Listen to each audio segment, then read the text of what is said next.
This is FHM.com. We're on Salisbury Plain. We're on what's called a mission rehearsal exercise.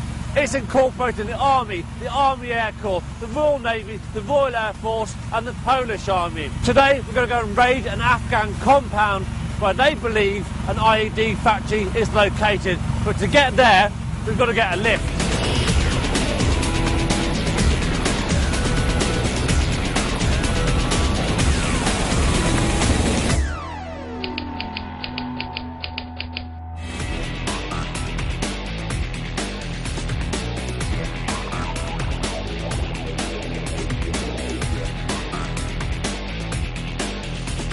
This MRX mission rehearsal exercise is like the culmination of our training.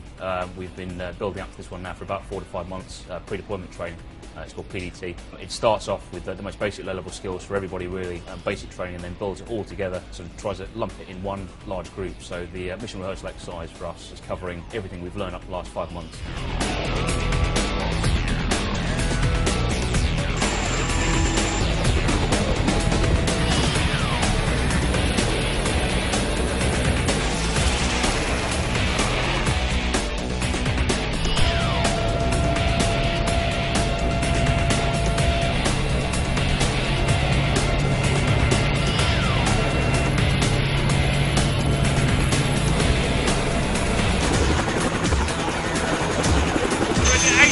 Helicopter landing site, second wave of helicopters. We've got Chinooks from the Royal Air Force, we've got Sea Kings from the Royal Navy, up in the air we've got the Apache gunships from the Army Air Corps. At the moment we've got 2 platoons who are pushing through the woodblock to our rear. They're going to push forward as quickly as possible onto the target, which we suspect is an IED factory. We're also looking for 2 Bravos, high value targets, which we're hoping to detain. However, they're known to have a large bodyguard force with them, so unfortunately it may erupt into a contact of some description.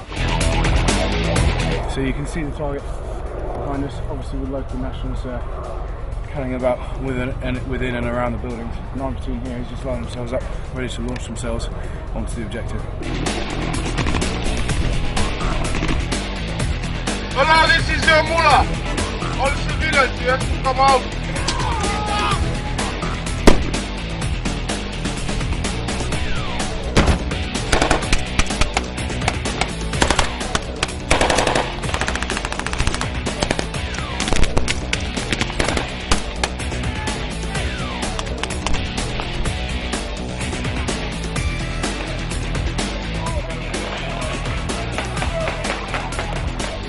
Amputees, people who've actually been hurt before, come back, and we get to give very realistic injuries so that the guys get the practice of seeing, get the shock value of seeing people without limbs, so that when they get on tour they're generally pretty used to that side of things. These guys are hurt. The medical and emergency response team on these chin-ups here. Each of these chin-ups is hurt to the mini hospital. They are extremely well equipped. No good in fact. You have more chance surviving a car crash in Afghanistan and in the UK. That's absolute fact. Basically, the compounds have been cleared of enemy, of insurgent fighters. We'll go in here, we'll look for any possible IEDs, and then we'll look to exploit it, whether it be forensically or just seeing which individuals have been seen with different weapon systems and different IED components. They'll then be processed back, we'll take pictures of them to show that they've been seen with those weapon systems, and then they'll be handed over to the Afghan army or Afghan police, and they'll be processed through their legal system.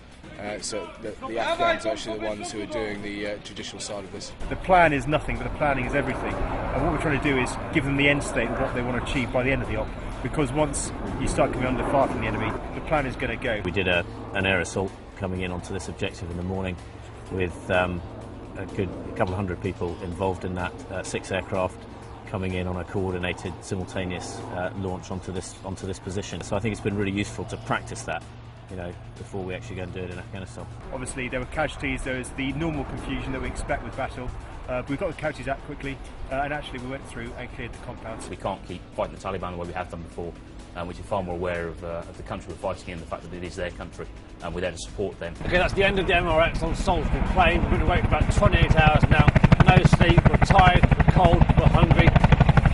It's been a success. The IED factory put out of use, there were some casualties, but overall it's been okay.